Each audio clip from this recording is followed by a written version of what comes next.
بسم اللہ الرحمن الرحیم۔ پروگرام رمضان کریم میں آپ کو خوش آمدید کہتے ہیں۔ ناظرین کرام، ہم نے اخلاقی اقدار کو اپنا عنوان بنایا تاکہ اس رمضان المبارک کے اندر ہم اپنی اخلاقی تربیت کر سکیں۔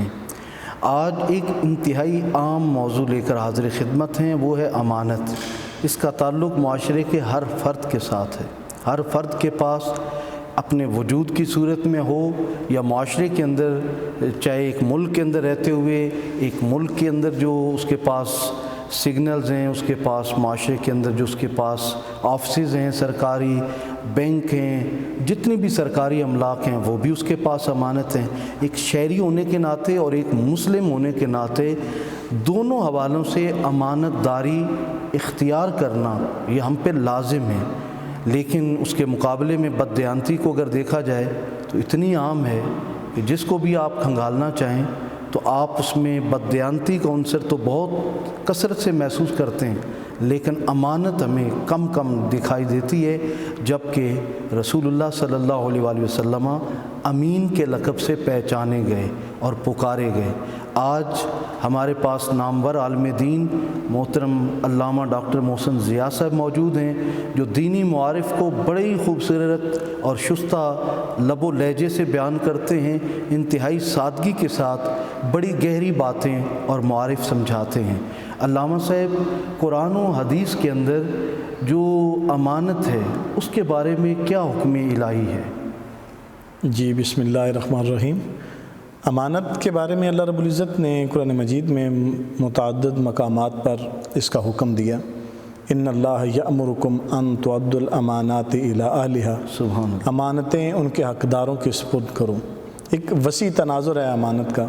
فَلْيُؤَدِّ الَّذِي اؤْتُمِنَ أَمَانَتَهُ وَلْيَتَّقِ اللَّهَ رَبَّهُ، سبحان امانتیں ادا کرو اور اللہ سے ڈرو۔ یہ امانت کا حکم جو ہے یہ بہت حضور علیہ السلام نے ارشاد فرمایا، لا ایمان لمن لا امانت لہ، اللہ، جو دیانتدار نہیں، امانت دار نہیں، وہ بے ایمان ہے، اس کا کوئی دین نہیں۔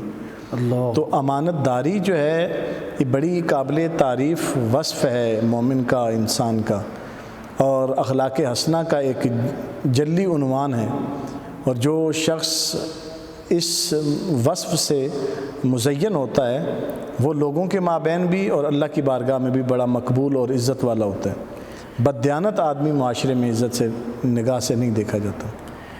میں آپ سے اس واقعے کے تناظر میں ضرور پوچھنا چاہوں گا کہ رسول اللہ کے جانی دشمن، آپ کے دین کے بھی دشمن، آپ کی ذات کے بھی دشمن، حتیٰ کہ اپنے نوجوانوں کو زہر میں بجھی تلواریں دے کر آپ کے حجرہ اقدس کا گھیراؤ ہوا ہے، اس ماحول میں بھی ان کی قیمتی امانتیں حضور کے پاس موجود ہیں، اور آقا ان امانتوں کے ساتھ کیا رویہ اپناتے ہیں؟ آپ تھوڑا سا ناظرین کے لیے، تاکہ انہیں پتہ چلے کہ ہمارے آقا کا کردار کیا تھا۔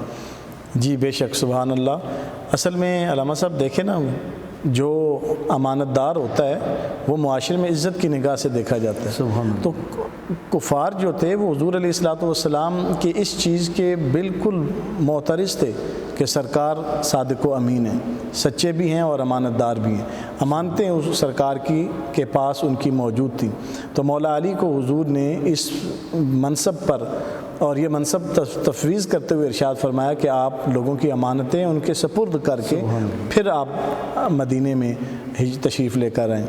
تو یہ معاشرے میں امانت دار کی بڑی عزت ہوتی ہے، اور امانت جو ہے یہ صرف یہی نہیں ہے کہ کسی کی چیز آپ کے پاس پڑی ہے تو وہ امانت ہے، بلکہ جو کسی کا راز بھی اگر آپ کے پاس ہے نا، کسی نے اپنی بات بھی آپ کو بتائی ہے تو دوسرے کے سامنے اس کے عیبوں سے پردہ اٹھانا، اس کے راز عیاں کرنا، یہ بھی بددیانتی کے زمرے میں آتا ہے۔ اگر آپ نے کسی کا راز ظاہر کر دیا اور کسی کی بتائی ہوئی بات کو افشاں کر دیا تو یہ بھی آپ بددیانتی کے زمرے میں آتے ہیں۔ لیکن ہمارے معاشرے کے اندر تو ایک ناسور بن کر پھیل چکا ہے، اس کے اثرات کیا مرتب ہوتے ہیں معاشرے پہ؟ دیکھیں، اصل میں والدین کے ذمے اولاد کی تربیت یہ امانت ہے۔ آپ نے احادیث میں پڑھا ہوگا، حضور علیہ السلام نے فرمایا قیامت کے دن یہی اولاد والدین کو گریبان سے پکڑے گی کہ ہماری جو ذمہ داری آپ نے کے پاس اللہ نے رکھی تھی تو آپ نے اس کو کما حق کو ادا نہیں کیا۔ اساتذہ کے ذمہ تعلیم ہے، اسی طرح دفاتر میں کام کرنے والے، کسی کے ماتحت کام کرنے والے، ان کے ذمہ دیانتداری سے کام کرنا، وفاداری سے ادارے کا لال ہو کر اس کے ماتحت کام کرنا، یہ ساری امانت کی چیزیں امانت کے زمرے میں آتی ہیں۔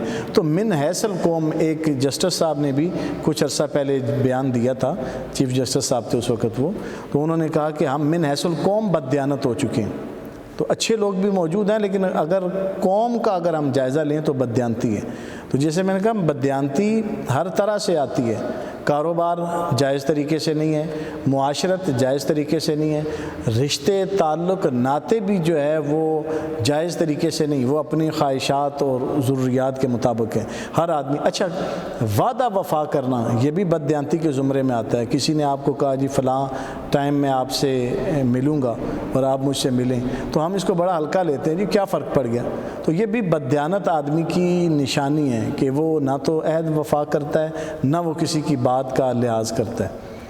اچھا، میں آپ سے ایک سوال پوچھنا چاہوں گا، بڑا جنرل سا ہے کہ آج کل ہمارے یہاں فیشن کے طور پہ اپنے جسم پہ ٹیٹو بنا لیتے ہیں، بعض گندے ہوئے جسم ہیں اور ان کے اوپر بہت سارے ایسے نشانات بنائے جاتے ہیں، خود اپنے جسم کو تکلیف دی جاتی ہے، جبکہ یہ وجود بھی اللہ کی طرف سے ہمارے پاس ایک امانت ہے۔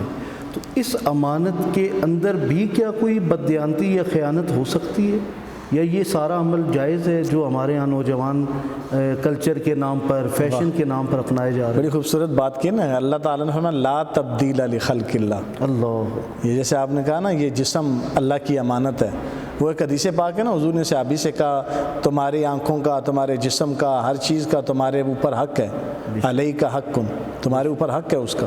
تو یہ اللہ تعالیٰ کی امانت ہے، اس کی حفاظت کرنا اور اس کو سلامت رکھنا۔ لا تبدیل لخلق اللہ، اس خلقت میں، اس تخلیق میں تبدیلی کی قطعاً اجازت نہیں ہے۔ یہ عمل حرام ہے کہ جسم کے اوپر کسی چیز کا کرنا، یہ قیامت کے دن اس کا عذاب اور عتاب ہوگا۔ حضور علیہ الصلوۃ والسلام نے بدن کی جو نقش و نگار ہیں، یہ جو اللہ تعالیٰ نے اس کو ظاہری شباہت دی ہے، اس کو تبدیل کرنے سے سختی سے منع فرمایا۔ تو جو لوگ ایسا کرتے ہیں، کچھ لکھاتے ہیں یا جو کچھ بناتے ہیں ٹیٹو وغیرہ، یہ حرام عمل ہے، اس سے اجتناب کرنا چاہیے۔ اور پھر بعض لوگ یہ بھی کرتے ہیں، وہ لوگوں کو دکھانے کے لیے جسم کاٹتے ہیں، وہ خون نکالتے ہیں، کہتے ہیں جی ہمیں بڑی محبت ہے تو یہ ہم غم میں مبتلا ہیں، تو یہ اظہار غم ہو رہا ہے، تو یہ حرام عمل ہے۔ یہی عذاب جو ہے وہ قبر میں پھر فرشتے جو ہے وہ اس میں مبتلا کریں گے۔ تو اللہ سے ڈرنا چاہیے اور اس چیز سے اجتناب کرنا چاہیے۔ ناظرین کرام، آج انتہائی اہم موضوع پہ ہم نے جاننے کی کوشش کی۔ رسول خدا صلی اللہ علیہ وآلہ وسلم کی ایک حدیث ہے کہ جس نے اپنے جسم کو از خود خراش دی، گویا اس نے اپنے قاتلوں میں اپنا نام لکھوا لیا، اور حشر میں جب اٹھے گا تو وہ اپنے قاتلوں میں کھڑا ہوگا۔ ہمیں اللہ نے یہ وجود بطور امانت دیا ہے، اس کی حفاظت ہمارے ذمے لازم ہے۔ ہماری اولاد ہمارے پاس اللہ کی طرف سے امانت ہے، اور ہماری یہ زندگی اور سانسیں بھی امانت ہیں۔ قیامت کو پوچھا جائے گا کہ تم نے یہ وقت کن کاموں میں گزارا، تم نے ان آنکھوں، ہاتھوں، پاؤں اور وجود کا استعمال کہاں کہاں کیا۔ ہم اس رسول کے ماننے والے ہیں جنہوں نے اپنے قتل کے لیے آنے والوں کی امانتیں بھی جب تک انہیں واپس نہیں لوٹائیں، مدینہ المنورہ میں ہجرت نہیں فرمائی۔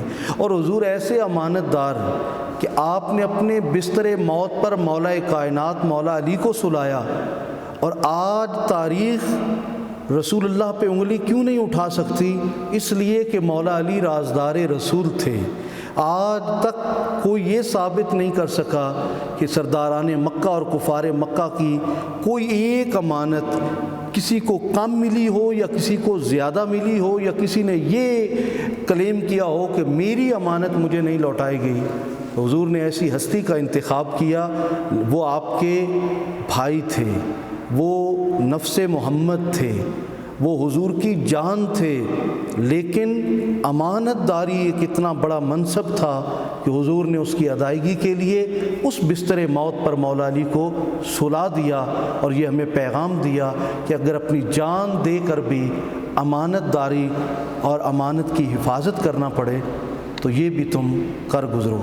پروردگار عالم ہمیں اس ملک کے اندر اور اپنی ذات کے اندر اور اپنے قرب و جوار میں جو ہمارے ماتحت چیزیں ہیں اس میں ہمیں امانت داری کو اپنانے کی توفیق عطا فرمائے۔ جلد نئے ٹاپک کے ساتھ ملاقات ہوتی ہے، تب تک کے لیے اللہ حافظ۔